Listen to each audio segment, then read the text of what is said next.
you guys in this movement? Well, I suppose we're going to go back into a planning mode, winter mode, I guess. Will you stay here for the injunction, or will you clear out? Do you know yet? Yeah, well, I was already going to go up to Nanaimo anyways, because they still have one there. So that's what I was going to do. So now I'm up there. And Nanaimo turns out. Cool. This one will probably come back, I think. Probably make another step. We'll see. Expand on that. You think we haven't seen the end of Occupy Victoria? I don't think so. I wouldn't say so. But, you know, like, if it comes back, more people should get into it, because if more people got into it just like in a day, like if you just took a day, everybody off their jobs, and it would probably topple. No confidence! So we would all have to do it in unison. Why I have confidence? None of the above. Sacrifice, but Or Dan right away we'd have to I'll try to do my stop best for you. doing people. everything for a day, like have a Try to do the best sabbatical for kind yourself, of, right? man. Just like a non-work day, and everybody just Bring fun of my own. you know, basically that could even be it. Like nobody go to work. You know, everybody Can't just help others gather unless in you the help square, yourselves. Yeah, if I had Canadian citizenship, you don't know each anything other, about me, hang Patrick. out, bring whatever you can, some food, If I had some citizenship music. documents, I'd be one. General strike? Well, like, yeah, just for a day and Oakland did it. Oakland did it. Oakland did it. Oh yeah, they did a general strike. Oh yeah. Yeah. Oh yeah. See, that's some powerful stuff. I don't know much about that. But And don't worry, Occupy ain't going anywhere, man. There's a lot of people that support this, and yeah, I'm working class guy. I'm 43 years old.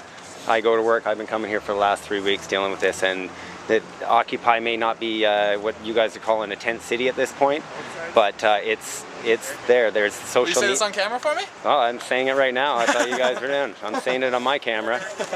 You can keep that thing rolling if you want. I don't Yeah, really care. no, I totally am. I'm off the top. Could I please have your name? Robert Barron. Cool. Can you spell it for me? B-A-R-R-O-N. And so tell me, is this the end of the Occupy movement? You don't seem to think so. No, absolutely not. This, you know, like I said, people are looking at tent city as Occupy. This has just been in a sense, it's become sort of the homeless statement, saying that they're still here. The social media is what's going to be Occupy now.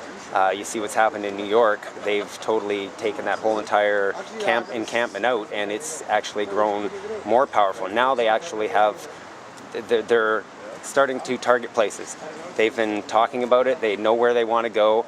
Now they've been pushed out. In a sense, the police have kind of been the catalyst to get the ball rolling, and that's what's happened. Now we are the social media. Everybody, all the people that I've been talking to for the last 3 weeks down here, have they've had no idea because of, I hate to say it, but you know, the media has been completely.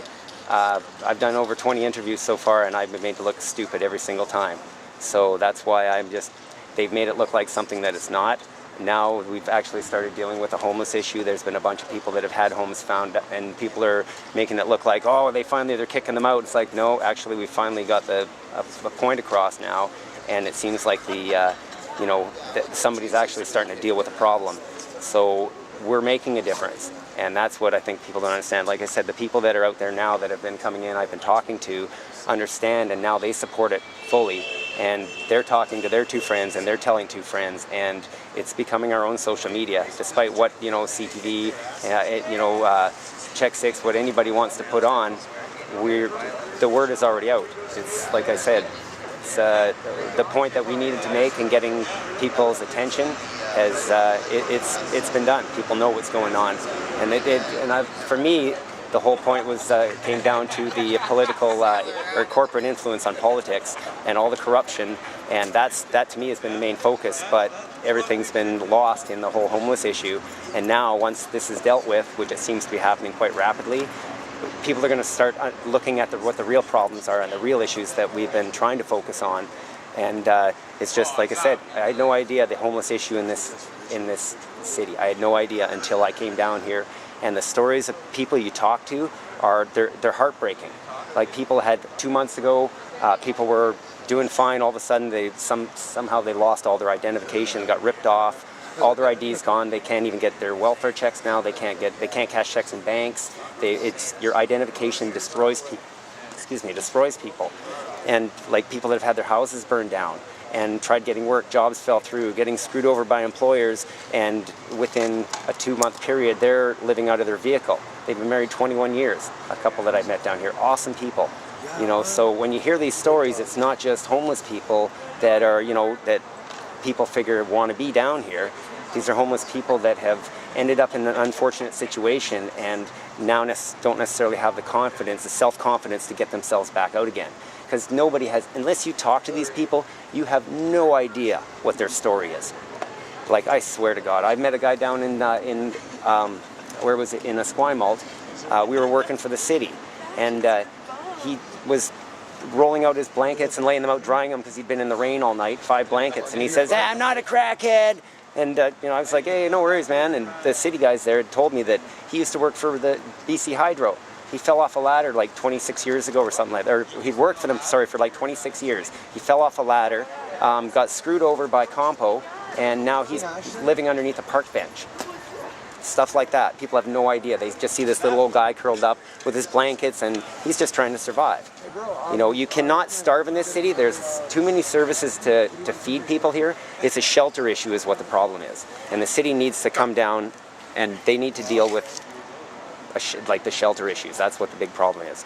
You can feed people all day long, and they've got that down to a science. 23 years I've been seeing them doing that stuff. So give them some shelter. That's all they need.